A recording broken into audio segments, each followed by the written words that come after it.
Urge, Syrie, Moscou dit pouvoir prouver la préparation d'une attaque chimique par les terroristes et Smokoun a entendu que un éventail de mensonges sur l'affaire Skripal à l'ONU. La Russie espérait entendre à l'ONU quelque chose de nouveau sur l'affaire Skripal, mais n'a entendu que un éventail de mensonges, selon Vassili Nebenzia.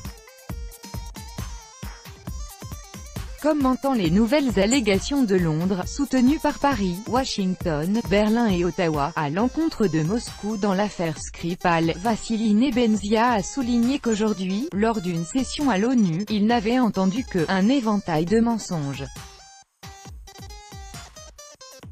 Nous espérions aujourd'hui entendre quelque chose de convaincant, faisant la lumière sur cet incident compliqué, a déclaré le représentant permanent de la Russie auprès de l'ONU Vassili Nebenzia.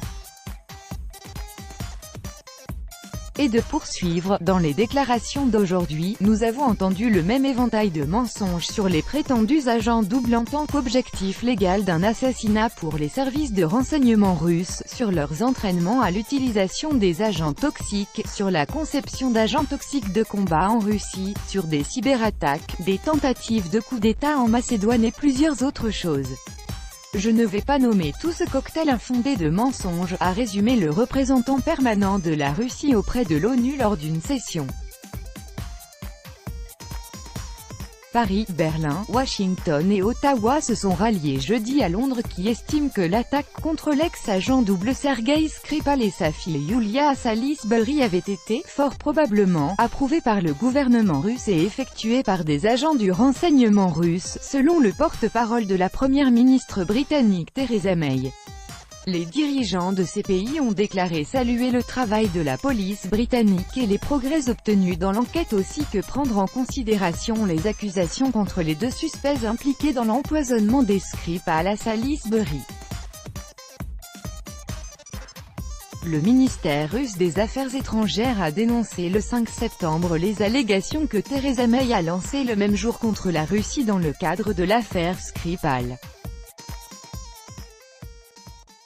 Selon la diplomatie russe, la déclaration de Madame May a suivi la publication du nouveau rapport de l'OIAC sur les empoisonnements à Salisbury et à Amesbury.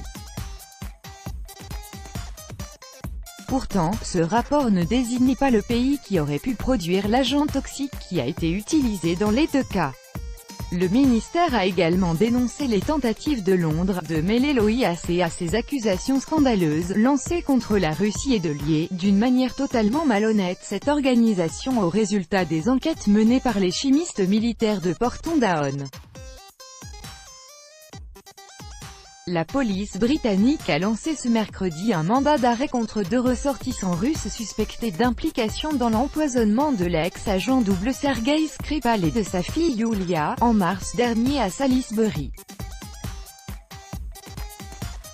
La diplomatie russe a demandé à Londres de fournir des preuves concrètes, dont leurs empreintes digitales. Selon Madame Zakharova, l'ambassadeur britannique a déjà déclaré que la partie britannique ne fournirait aucun document.